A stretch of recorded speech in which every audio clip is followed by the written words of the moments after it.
Let me also talk to you of wealth that endures and causes well being, and wealth that does not endure and hurts you. So, are you keen on learning how to manifest noble and enduring wealth? There are three states of mind from which you can create wealth. The first state of mind from which you may be pursuing wealth could be Ishana, Dhanishana. Ishana means obsession. Dhanishana means an obsession with wealth. If you could have a glimpse of what is going on psychologically in the minds of most people around wealth, you will realize it is a total obsession.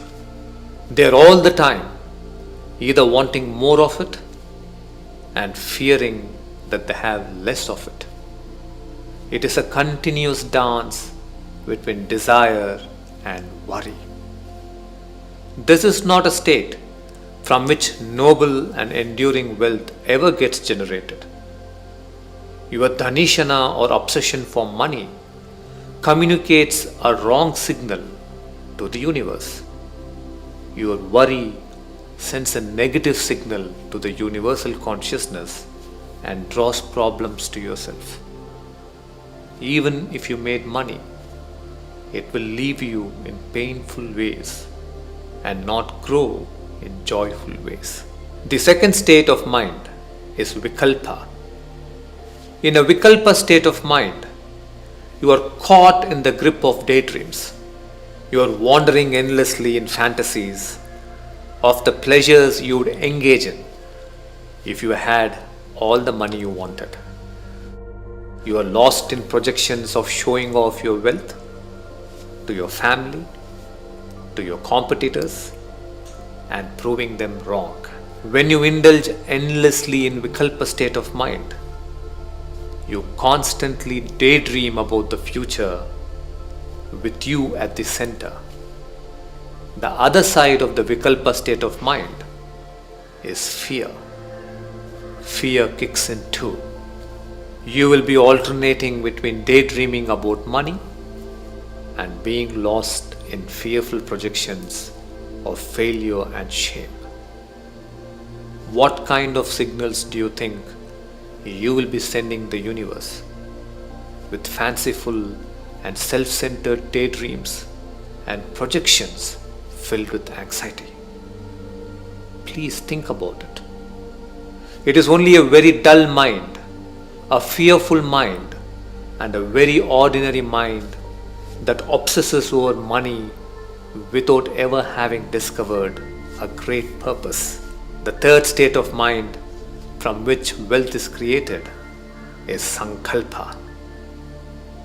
A sankalpa is wholesome and powerful desire that is born from a beautiful state of passion.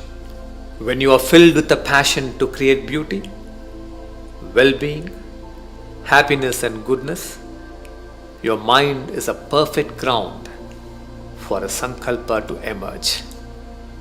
In a sankalpa state of mind, you are passionately envisioning the great good you will do to your family, your organization, your society, and in that process, see the wealth you will create.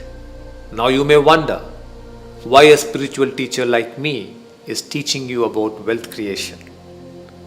Wealth in itself is neither spiritual nor unspiritual. Unless you are a sannyasi who has renounced the world, you must have a natural focus on wealth creation. If you are a grihastha or a family person, your first purushartha is to discover your dharma or your noble purpose in life.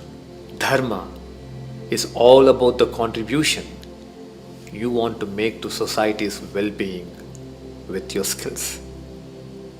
Having discovered your dharma or purpose, you then engage in the pursuit of wealth creation. It is not artha first, it is dharma followed by artha.